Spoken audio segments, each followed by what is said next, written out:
It's been 10 days now, and there's been some speculation that the killer has stayed true to his word, that he's gone away. That's nice. That he's stopped. I'm sorry. I don't believe that it works that way. Me too.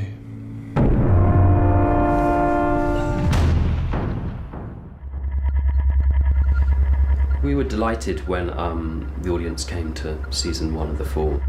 When you launch a show, I think it's one of those strange unknowns whether or not you're going to attract an audience. It's something you can't expect, you can only hope for. If we don't stop him, he will kill again. And it reached a really substantial audience for BBC Two. And it seemed also to capture people's imaginations, and that focused largely on the two central characters, on Gibson and on Spectre. People loved the show, and we had a sneaking suspicion that they would, because they were certainly the best scripts that I've ever read, but the second series are even stronger. Are you ready to embrace the darkness? I wasn't surprised by people's reaction because it was so obvious that it had such potential. It's unique, and people were completely kind of thrown by it. Daddy, where have you been? I guess The Fall, by virtue of identifying who the killer is, it becomes a psychological study. You can't rely on any of the traditional devices for creating tension. So there are no other suspects that you point the finger at. It's the relationship between the viewer and the killer, as it becomes quite intimate. You know who he is. It's not just another crime drama, it's doing something slightly different with it. We obviously left season 1 on a bit of a cliffhanger. I called to say goodbye. Where we'd taken them to is the moment where Gibson and Spectre met, albeit over the phone for the first time. It's never over for someone like you. It won't be over until I stop you. It was something that seemed divided the audiences. Hopefully the second season will vindicate that decision to not try and end the story within the first 5 hours, but to recognise that having a further 6 hours to explore the story would take us deeper into that psychological territory. What's the pickled peppers that Peter picked? That's really good. Just not too loud. We don't want to wake Mummy. It's not directly continuous, but it does follow the story around about 10 days since the end of season 1. All from Rostag's phone. And what we're really excited about doing in that time period is showing how the police investigation has moved on, how they have got closer to finding out who this killer is, and of course through the unique insight that The Fall allows, we can see where Paul Spector is and what he's up to. Do you live alone? There's so much into that's unexpected and deeply disturbing. But again, with Alan, it doesn't feel opportunistic or gratuitous in any way. It is a luxury, you know, to have such good material and be able to explore very real, very rounded characters. What if we've exposed her to danger from that man by getting her to talk to you about the past? That's the beauty of Alan's writing. Somehow it's there, even unspoken. It's just lingering around the page. I think what Alan does so well in this second series is show how much of a demand an investigation like this takes on the police. I don't want to die. The longer the crimes go on and the less successful the police are in finding the perpetrator, the greater the psychological pressures they come under. Together, of course, with the kind of pressures that Spectre comes under as well. Spectre, of course, coming to terms with the fact that the heat is on him, and yet at the same time he still has his dark fantasies, but it's not as easy for him to live them out as it was before. What we're particularly interested in seeing is just how far we can push those characters. I've always tried to write strong, independent, intelligent, complex female characters. I'm a Met officer, at least that was the last time I checked. I mean, I think that he drew such a clear character from the beginning. As much as I've become her and she's become me, Gibson, it's ultimately all Alan. Stella, shining star. It's a beautiful night. It's a beast of a character to take on. There's a human side to him, and there's the father, and there's the husband, and there's the grief counsellor, and that is equally important to try to get that across as there is the sinister psychopath side to him. And you've betrayed me. You don't have to be the sort of creepy guy who lives in the basement at the end of the street. You know, you can be a very seamless part of society, but have this side to you that is hugely destructive. And honestly, there's no one better qualified than me. It's fascinating, of course, seeing Paul Spector hide in plain sight. We know that that compulsion that drives him is something that he's wrestling with internally.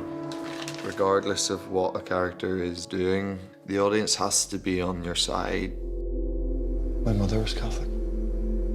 What, the woman that killed herself?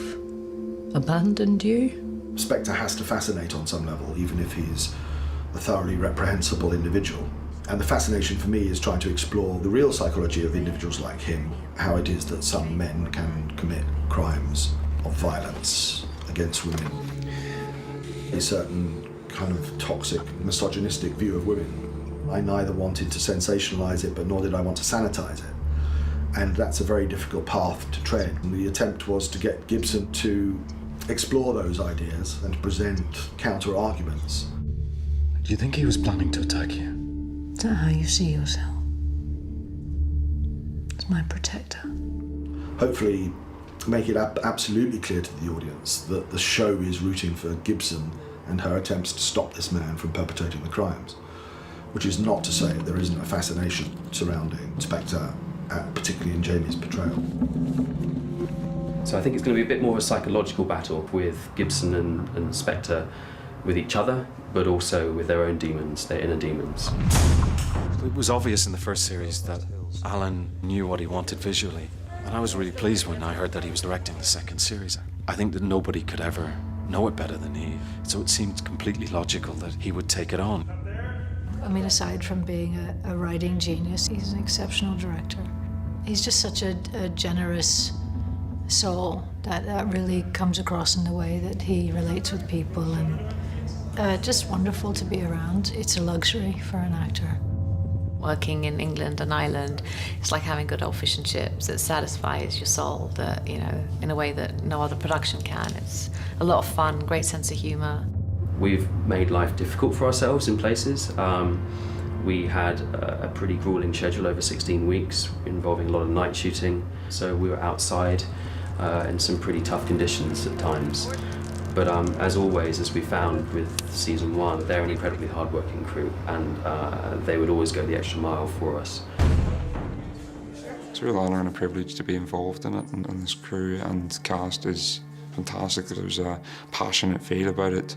There's a real level of care from everybody involved, and I think that's when you know it's something special.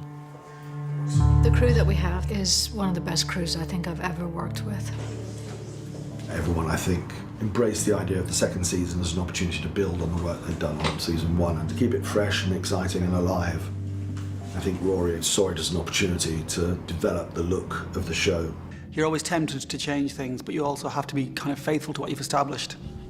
Al was keen to bring in a few set-piece shots. In the first series, we had a shot that went all over the Spectre home, across the ceiling. But we took that idea and we developed it so that now the camera comes from the attic, goes down into Spectre's bedroom and follows him down a corridor into the very back of the house. One of the central ideas of this season in Alan's scripts was the idea of how Spectre's destructive desires start to decay the world around him. Tried to play with it slightly subliminally, let's say, on some of the sets where the Spectre character appears, and there seems to be an element of danger that we've tried to introduce a little bit of red onto the set. Very astute fans might spot that. We're really excited for all audiences around the world to see The Fall. They would seem to get a real thrill out of watching this hunt. You can't see past the killer. All you ever do is the best work you're capable of doing. What you're always hoping for is an audience that watches and stays with it and appreciates it, I guess. Do you really think the killer will identify himself so easily? If you can perform the material even to a mediocre standard, then you should have the audience on your side. The first series, and I've managed to attract a strong audience, I think an ever-growing audience. There's a strangler on the prowl. And you think it's me? I think people will be sort of itching to see it, as I kind of am as well. Don't wake Mommy. I think audiences want to see complex characters. As much as you hate what he does, you do love the tender moments that he has with his daughter.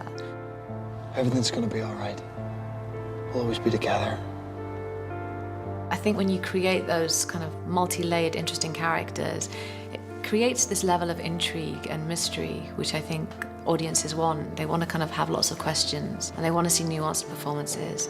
They want to see something original, and I think the Four kind of gives them all of that. There's been a development, Mum. They frequently appear to be charming, intelligent, charismatic. The key word is appear. You can't see past the killer. I want all lines of inquiry looked at. It's not procedural, it's personal. There's suffering all around us. Why not take some pleasure from it?